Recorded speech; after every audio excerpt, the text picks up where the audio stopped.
విద్యా వెంకట్ గారు, అనేక మంది మీడియా మిత్రులు, సోదర సోదరులు, ఎన్నికల ఒత్తిడిలో కూడా ఈ విలువైన సమావేశాన్ని వెచ్చించి బీసీల యొక్క హక్కులు, అధికారాలు, ఈ ప్రజాస్వామ్యంలో బీసీల యొక్క పాత్ర గురించి చర్చించుకునేదానికి మంచి వేదికగా నేను భావిస్తూ,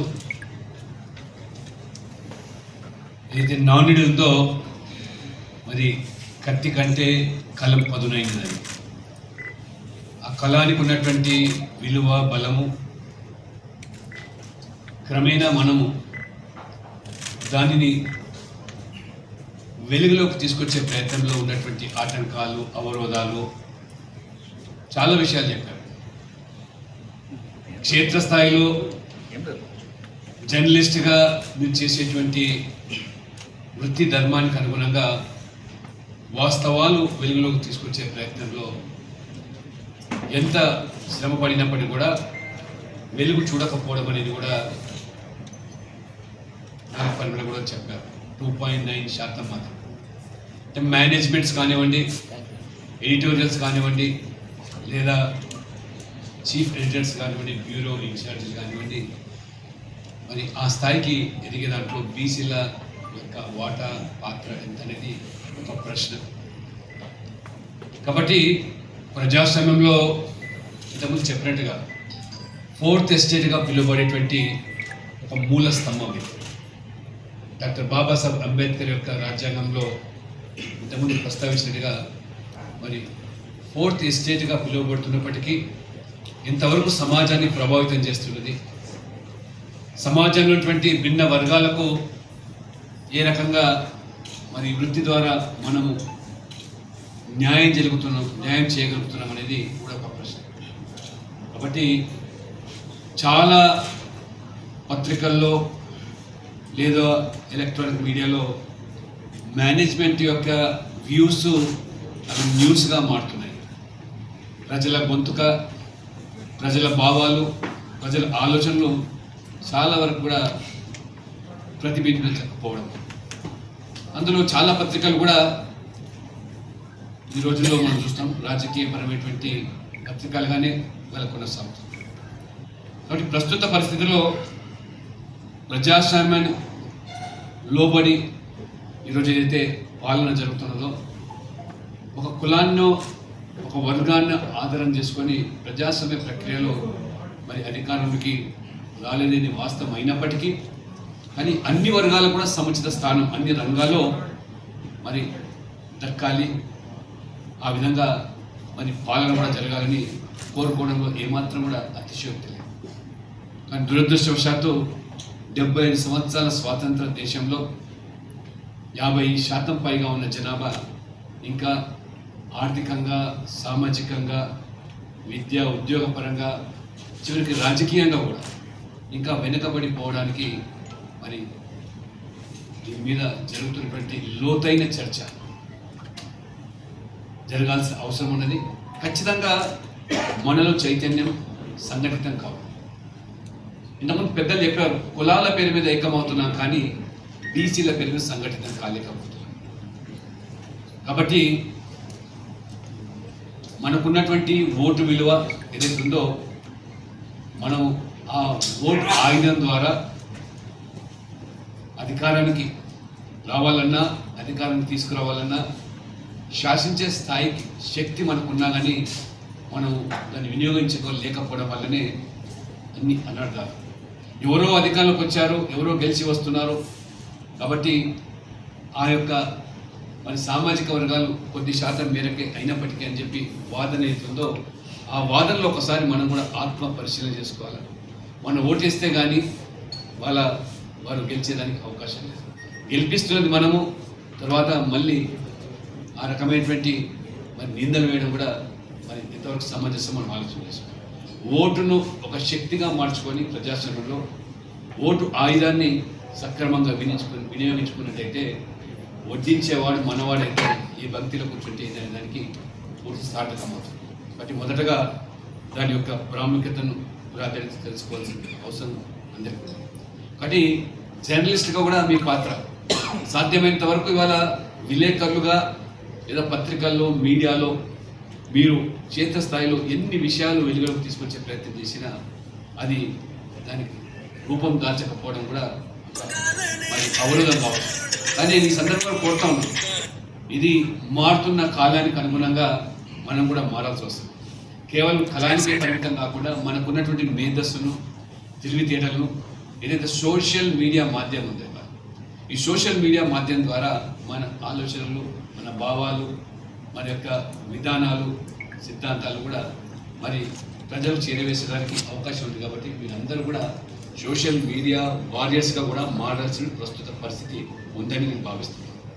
ఎందుకంటే ఇవాళ ఈ సోషల్ మీడియా మాధ్యమం ద్వారా మరి ఎవరికి కూడా అందులో మరి ఆధిపత్యము లేదా ఎవరు అజమాయిషి కూడా ఉండే అవకాశం లేదు. కాబట్టి మీరు చేసేటువంటి ఆ శ్రమ, కృషి, మీ యొక్క భావాల ఆలోచన కూడా సోషల్ మీడియా ద్వారా మనం దాన్ని పెంచుకునే అవకాశం ఉంది.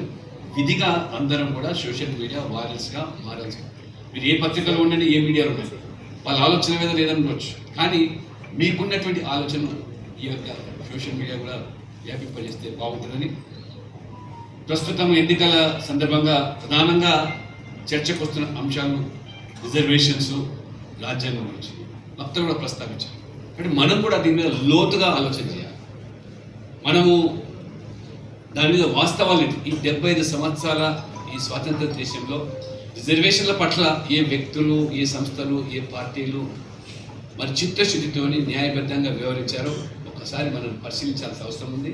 లేనట్లయితే పత్రికల్లో వచ్చేటువంటి వార్తలు, పతాక శీర్షికల్లో, హెడ్డింగ్లో వచ్చేదాన్ని బట్టి మరి భ్రమింపజేసేటువంటి వార్త.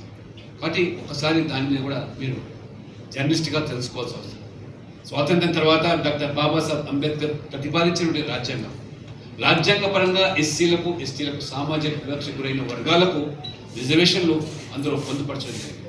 కానీ బీసీలకు వచ్చేసరికి అంబేద్కర్ గారు జాతీయ స్థాయిలో ఒక నేషనల్ లెవెల్ ఒక కమిషన్ ఏర్పాటు చేసి ఆ కమిషన్ ద్వారా పూర్తిగా అధ్యయనం చేసి ఆ నివేదికకు అనుగుణంగా ఆ యొక్క వర్గాల అభ్యున్నతి కోసం, అభివృద్ధి కోసం, సంక్షేమం కోసం ఏ యొక్క మరి చర్యలు తీసుకోవాలో ఖచ్చితంగా ఒక చట్టబద్ధమైన కమిషను లేదా వారికి పూర్తి మరి ఆ యొక్క హక్కులు కల్పించే కమిషన్ ఏర్పాటు చేయాలని చెప్పి అంబేద్కర్ గారు ప్రస్తావిస్తే మరి దాదాపు ఆనాడు ప్రధానమంత్రి ఉన్నటువంటి నెహ్రూ గారు ససేమిరా అన్నాడు, ఎస్సీ ఎస్టీలకు ఈ పార్టీకి రిజర్వేషన్ ఇస్తూ ఉన్నాము, అదనంగా బీసీల కోసం మరి ఈ రకంగా ఈ దేశాన్ని ఒక క్యాస్ట్లెస్ సొసైటీగా మార్చాలన్నప్పుడు ఈ కులాల ప్రస్తావన రాకూడదు అనేటువంటిది వారు ముందుకేస్తే అంబేద్కర్ గారు రాజీనామా చేస్తానని బెదిరించడంతో విధిలేని పరిస్థితుల్లో వారు కాకా కలేకర్ కమిషన్ 1950లో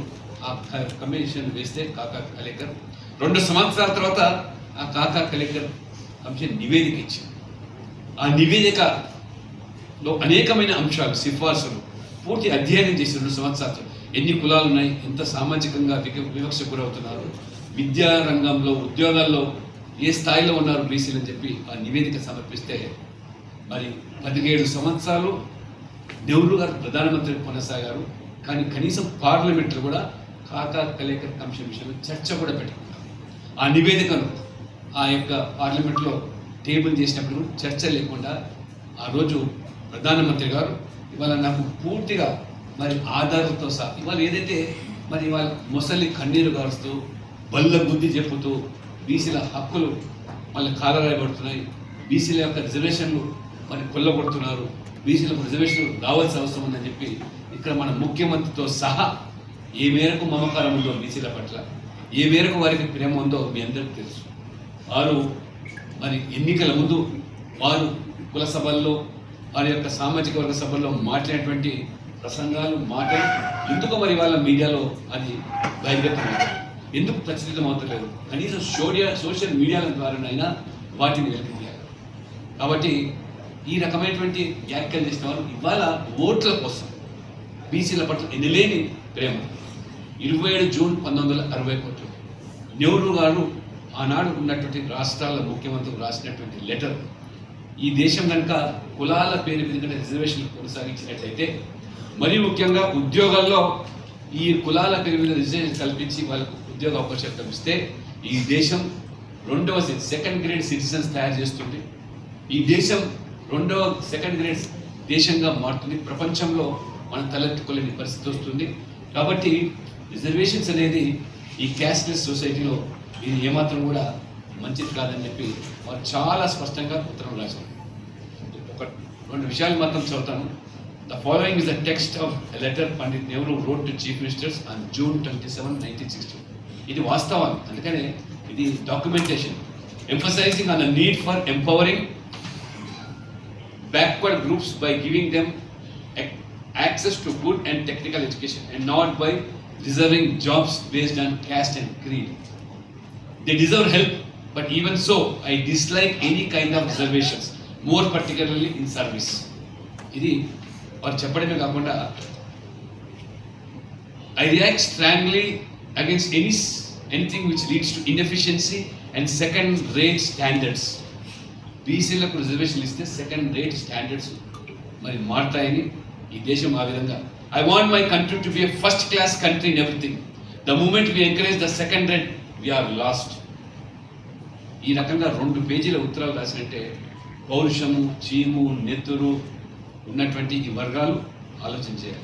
ఇది మరి మన ప్రస్తుత ముఖ్యమంత్రికి కాంగ్రెస్ DNA ఎంతుందో, వారి శరీరంలో ఎంత ఆ కాంగ్రెస్ రక్తం ఉందో తెలియదు, కానీ ఇది కాంగ్రెస్ యొక్క అధినాయకుడి యొక్క ఉత్తరం రాతపూర్వకంగా వారు మరి రాసినట్టు ఉత్తరం ముఖ్యమంత్రులు. అందుకనే క్యాస్ట్లెస్ సొసైటీ కావాలంటే మరి ఈ రకంగా కులాల పేరు మీద రిజర్వేషన్ ఉండకూడదు అనేది వారి వాదం. ఇది దానికి కొనసాగింపుగా 17 సంవత్సరాలు ప్రధానమంత్రి, తర్వాత ఇందిరాగాంధీ ప్రధానమంత్రి అయినా ఇది బుట్టదాఖలు చేశారు. It has not been publish, not debated, not discussed. ఆ రకంగా చెత్తబుట్టలు పడేశారు కాకా కలేకర్ కమిషన్. అంటే అంబేద్కర్ గారి యొక్క ఆవేదన ఏ రకంగా మరి చెత్తబుట్ట పాలైందో మీరు అర్థం చేశారు. తర్వాత ఇందిరాగాంధీ వచ్చిన తర్వాత కూడా మరి కమిషన్ ఏది కూడా ఏర్పాటు చేయలేదు. వారు 16 సంవత్సరాలు వారు ప్రధానమంత్రిగా ఉన్నారు. మధ్యలో మొరార్జీ దేశాయ్ ప్రైమ్ మినిస్టర్ అయినప్పుడు జనతా పార్టీ అన్ని పార్టీలు కలిసి ఏర్పాటు చేసినప్పుడు ఈ మండల్ కమిషన్ వారు ఏర్పాటు చేశారు.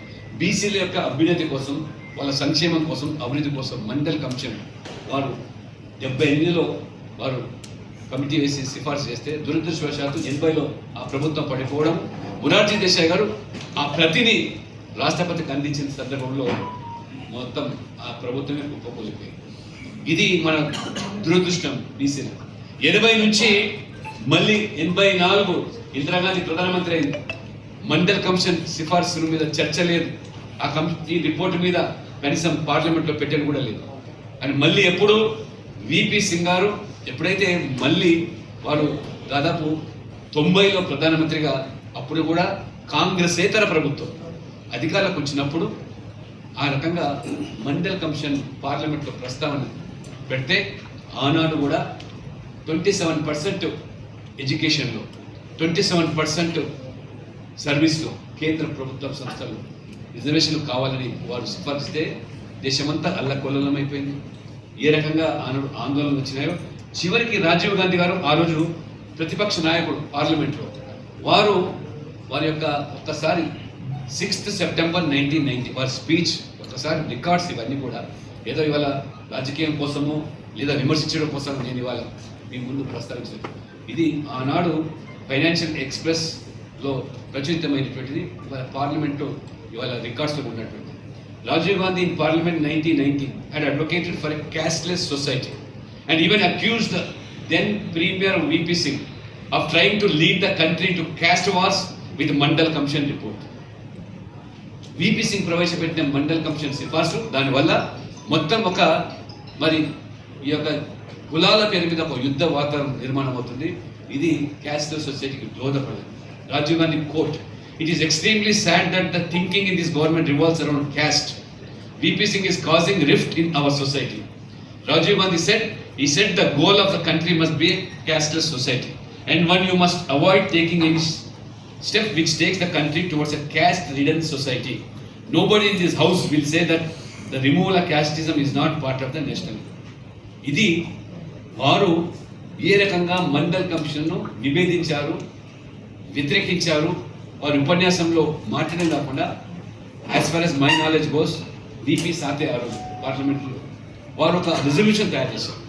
ఇఫ్ ఎట్ ఆల్ ఈ సమాజంలో దేశంలో రిజర్వేషన్ ఇవ్వాలంటే not on the basis of caste పేరు మీద రిజర్వేషన్ ఇవ్వకూడదు, ఇస్తే ఎకనామిక్ క్రైటీరియాగా తీసుకొని దాని మీద రిజర్వేషన్ ఇవ్వమని చెప్పింది ప్రస్తావించింది కాంగ్రెస్ పార్టీ పెట్టిన తీర్మానం. ఇది కాంగ్రెస్ చరిత్ర. ఇది నెహ్రూ నుంచి మొదలుకొని ఇందిరాగాంధీ, రాజీవ్ గాంధీ ఆ రకంగా పట్టుదలతో ఆ రోజు వీపీ సింగ్ ఉన్నటువంటి సంఖ్యాబలానికి మేరకు ఆనాడు జనతా పార్టీ సభ్యులుగా భాగస్వామ్యం కాబట్టి ఆ బిల్లు ఆమోదం పొందింది, ఆ బిల్లు పాస్ అయింది. ఆ తర్వాత ఉద్యమాలు వచ్చాయి, ఆందోళనలు వచ్చాయి. సుప్రీంకోర్టు మళ్ళీ మరి ఆ యొక్క మరి 5 మెంబర్ జడ్జ్తో క్రీమీ లేయర్ ఒకటి ఏర్పాటు చేయాలా ఈ రిజర్వేషన్